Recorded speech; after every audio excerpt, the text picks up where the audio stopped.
Bonsoir à toutes et à tous, je suis ravi de vous retrouver sur Monaco Info en ce lundi de Pâques.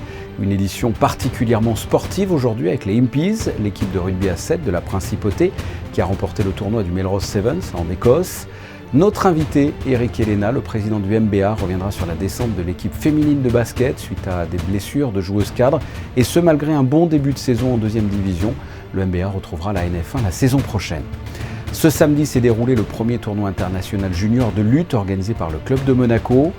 Il y aura également une place pour la culture dans ce journal avec notre deuxième invité, le commissaire de l'exposition consacrée à Georges Condo à la Villa Paloma.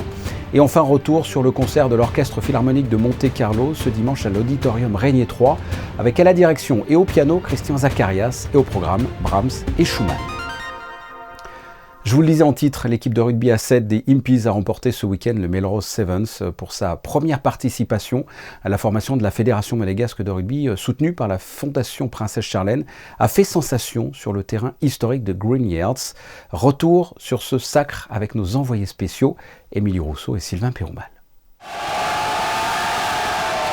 Ils l'ont fait. Pour leur première participation au Melrose Sevens, les Impies sont entrés dans l'histoire de cette compétition au format unique. L'équipe, composée de joueurs monégasques et d'internationaux, auront réalisé le parcours parfait. Opposés en finale aux Samouraïs, les joueurs de David Bolgashvili et Nicolas Bonnet n'auront pas été impressionnés par leur adversaire, pourtant jugé plus fort sur le papier, ni par l'enjeu. Vaillants et sur tous les coups, les Impies prendront l'avantage dès le début de la rencontre et ne le perdront jamais. Ils l'emporteront 26-12 devant plus de 10 000 spectateurs. What must I say? It's taken us 5 years to get to this point and we did it. Wow. I'm so proud of the team, the staff, the coaches. Man, what an unbelievable team we did. Oh, I can't express anymore. I'm so proud of us. I'm so proud. We're bringing the trophy back home for Monaco, Federation and the Foundation. Thank you so much. Thank you. Cette équipe aura tout donné. Elle aura été récompensée de la plus belle des manières. Désormais, son nom sera inscrit au tableau des vainqueurs de la plus ancienne compétition de rugby à 7 ans. Ouais, c'est énorme. C'est énorme, franchement. Quand on a regardé la demi avec David sur les Samouraïs, bon, on ne dit pas que cette émission est possible, mais il fallait faire un grand match, quoi. Et ils l'ont fait, ils se sont envoyés, voilà, énorme, super groupe. Et au lendemain de cette victoire, les Impies font les titres de la presse écossaise. The Sunday Post et Scotland on Sunday font écho de la performance de l'équipe monégasque, des Monégasques qui ont encore du mal à réaliser ce qu'ils viennent d'accomplir. C'était, je sais pas, il y avait un truc en plus, on a eu une mission entre nous, on se sentait jamais en danger. Et je pense, je sais pas, c'était, à la fin il n'y a pas les mots, quoi. On finit champion, première fois à Melrose et première fois de l'équipe aussi à Melrose et premier titre, donc c'était top. Les Impies auront respecté à la lettre la signification du nom de leur équipe. Ils auront été des guerriers sur le terrain. Ils écrivent ainsi une nouvelle page de leur histoire, la première, on l'espère, d'une longue série. Après le rugby et ses beaux résultats, du foot en Ligue 1, Monaco est reparti avec un petit point suite au match nul face à Nantes. L'ASM menait de 2 buts à la mi-temps avant de se faire rattraper. Les Rouges et Blancs sont 4e au classement, à 3 points du podium. Et pour en parler plus longuement, à 19h30, vous pourrez retrouver votre émission Les Experts avec Christophe Paco et Laurent Banide. Foot toujours, mais en U18, l'ASM vient de se qualifier ce lundi après-midi pour la finale de la Gambardella face à Pau, 2-0. Ça sera la 5e finale dans l'histoire de Monaco. La dernière victoire en Gambardella remonte à 2016 avec dans l'équipe Kylian Mbappé. La finale se déroulera le 29 avril au Stade de France face à Clermont-Ferrand. Et pour clore cette page sport collectif en Betclic Elite, la Roca Team s'est une nouvelle fois imposée 94-72 sur le parquet de Pau-Orthez. Monaco est le leader incontesté de ce championnat de France avec 23 victoires pour 5 défaites. En basket féminin, l'heure est moins à la fête. Le MBA, le Monaco Basket Association, évoluait pour la première fois cette saison chez les professionnels en 2e division. Et c'est la déception avec 9 victoires et 13 défaites. Le MBA évoluera la saison prochaine en National 1. Pour revenir sur les causes de cette descente, nous sommes avec le président du club, Eric Elena, bonsoir. Bonsoir Fabien. Nous étions à l'antenne l'année dernière ensemble à propos de la montée en professionnel, en Ligue 2 de l'équipe féminine senior du MBA. Et là, malheureusement, on est ensemble pour parler de la descente en NF1 de cette équipe. C'est une descente et pourtant, c'est dur à dire, mais l'équipe, elle n'a pas démérité. C'est un peu ce que j'ai dit aux filles samedi soir dans les vestiaires. J'ai dit, certes, c'est un coup dur, hein, mais il ne faut pas oublier tout ce qu'on a fait. On a fait une très belle première partie de saison avec des résultats excellents en Coupe de France. Je crois qu'on va descendre avec entre 45 et 47% de victoire. C'est du jamais vu, c'est un gros coup dur. Bon, après, c'est un championnat qui était très compact, hein, mais c'est vrai que la fin est très cruelle pour nous. Voilà. Quel est votre constat? C'est, comme vous l'avez dit, un excellent début de saison et malheureusement des blessures concernant des joueuses cadres avec un effectif peut-être pas assez suffisant, je ne sais pas. Quelle est votre analyse? L'analyse, on a vite fait. Aujourd'hui, c'est vrai qu'on est rentré dans un monde professionnel où on est parti avec 10 joueuses. C'est insuffisant. Il en fallait au moins 2 de plus. Après, on n'a pas eu vraiment de chance. On a eu 3 grosses blessées qui sont des joueuses majeures et que, bien sûr, c'est un handicap. Aujourd'hui, l'équipe, c'est plus la même. Hein. Je veux dire, si vous enlevez Rokatim, Modjedounas, Diallo et, je sais pas moi, James, c'est plus la même équipe. Et nous, c'est un peu ce qui nous est arrivé. En plus, c'est arrivé au mauvais moment parce qu'on n'avait plus le droit de prendre de joker. Résultat, voilà. Mais encore une fois, moi je pense qu'il ne faut pas tout jeter. Samedi dernier, j'ai félicité les filles parce qu'elles ont fait un gros match. Ça s'est joué sur la fin, sur des détails. Bon, c'est sûr que nous, ça nous coûte cher. Voilà, ça nous coûte une descente et voilà. Mais on va rebondir. Voilà. C'est le principe du basket en plus. Qu'allez-vous retenir de la saison, le début du championnat, la Coupe de France dont vous avez parlé, vous êtes allé loin. Qu'est-ce que vous retiendrez? Cette année, ce que je retiens, c'est qu'on a retrouvé un peu notre état d'esprit, je veux dire, nos valeurs. Et voilà, sincèrement, c'est déjà très très bien. Que ça soit en jeunes, où il y a d'excellents résultats. Voilà, et puis qu'on est toujours un club avec des dirigeants motivés et passionnés. Et ce qui, j'espère, va nous pousser à repartir de l'avant rapidement. J'imagine que lors du dernier match, ça a été dur à encaisser. Là, vous êtes dans un esprit de construction. Vous êtes dans quel état d'esprit? Aujourd'hui, on s'aperçoit que le marché, ça y est, c'est parti à fond. Hein. Toutes les joueuses qu'on a sont sollicitées, donc elles attendent des garanties que j'essaye de leur donner. J'espère que du moins l'État monégasque nous continuera à nous aider exactement pour remonter le plus rapidement possible. Mais comme vous dites, on construit, on va essayer de ne pas se tromper surtout, on ne va pas se précipiter. Même s'il n'y a pas beaucoup de monde sur le marché au niveau des entraîneurs, tout ça, je veux prendre mon temps et je veux surtout que voilà, on ne se trompe pas. Oui, vous avez déjà la tête vers l'avenir, vers l'année prochaine, vers le recrutement, que ce soit des joueuses ou de l'entraîneur, on est d'accord? Oui, bien sûr, bien sûr. Eric, j'espère profondément que l'année prochaine, on se retrouvera à la même période et qu'on revivra la joie que l'on a vécue l'année dernière ensemble avec la montée de ces joueuses. On se donne rendez-vous?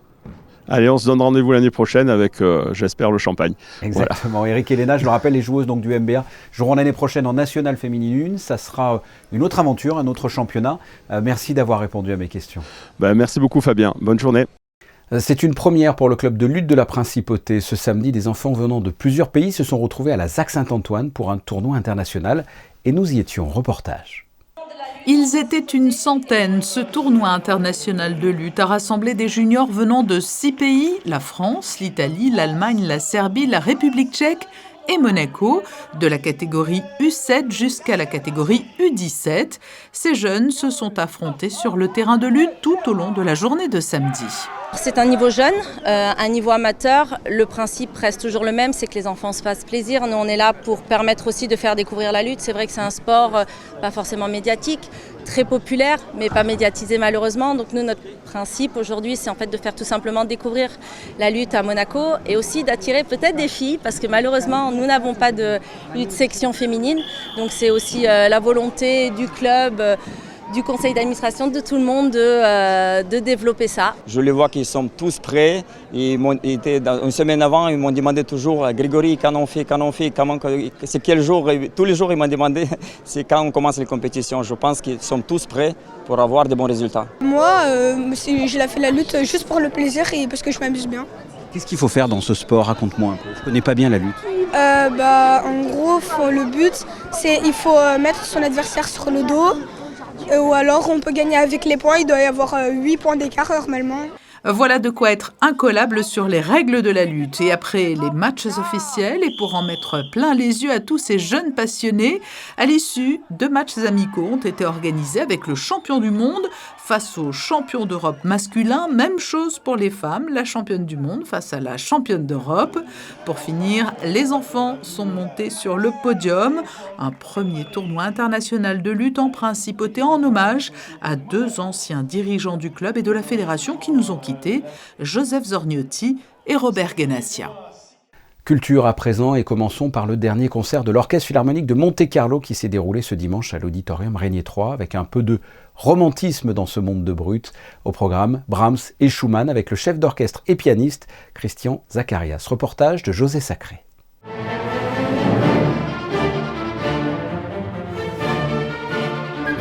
La symphonie numéro 4 de Robert Schumann, mais aussi son introduction et Allegro appassionato opus 92 et la sérénade numéro 2 de Johannes Brahms, nous étions dimanche 5 avril au cœur du romantisme avec l'Orchestre Philharmonique de Monte-Carlo et un chef atypique et formidable, Christian Zacharias, à la fois chef d'orchestre et pianiste.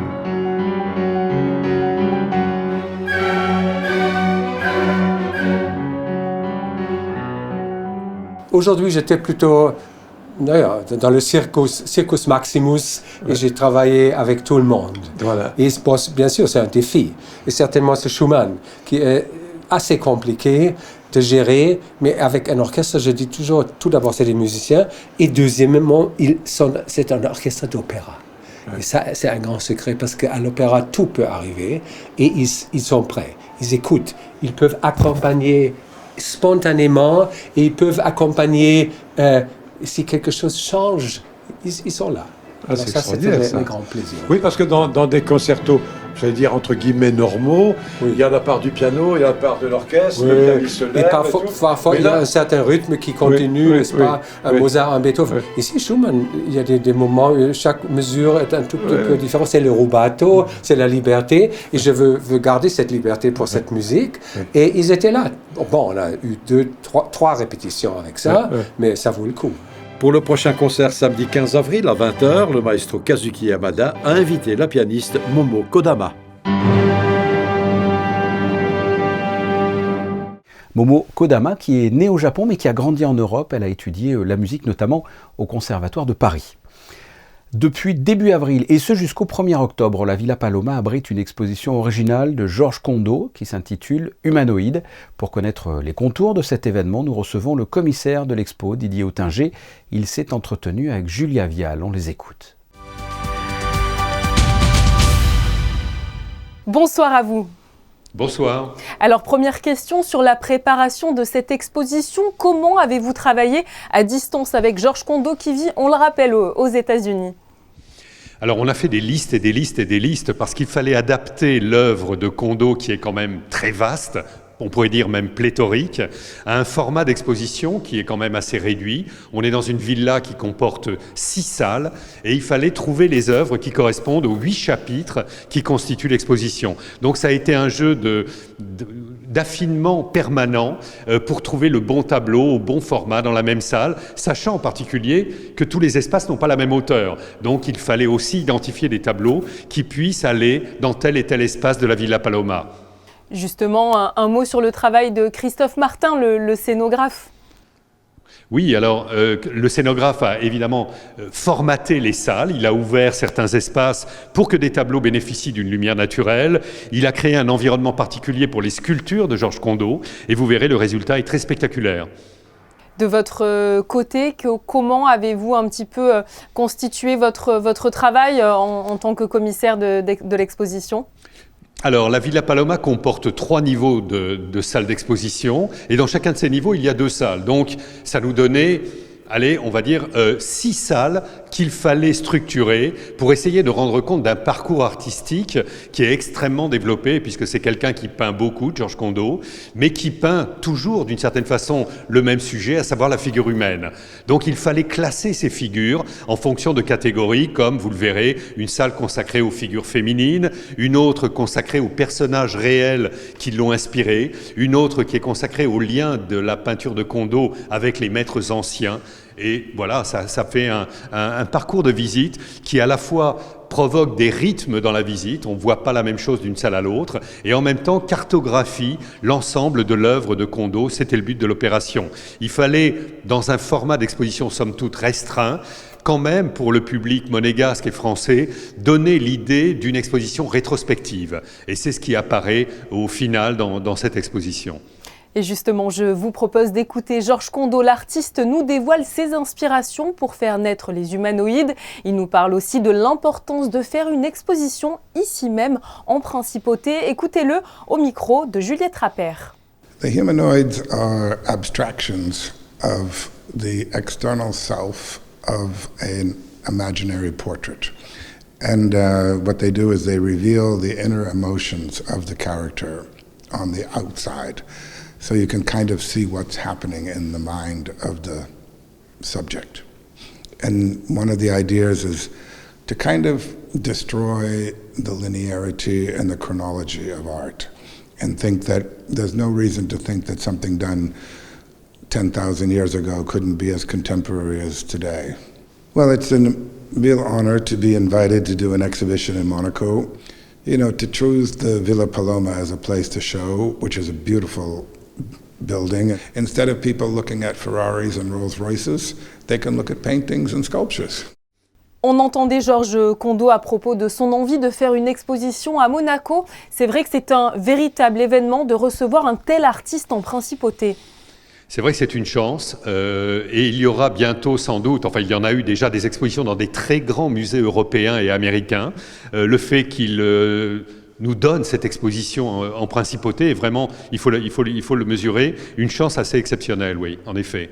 Georges Kondo relève aussi à travers son œuvre globale, on en a parlé, mais un vrai défi en s'emparant du cubisme et en l'humanisant. Avec votre œil expert, qu'est-ce que vous ressentez lorsque vous regardez ces œuvres ?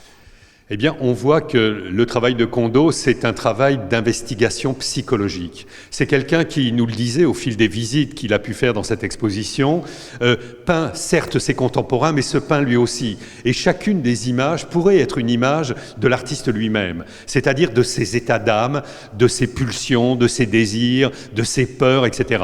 Mais c'est aussi l'image d'un monde tel qu'il est aujourd'hui.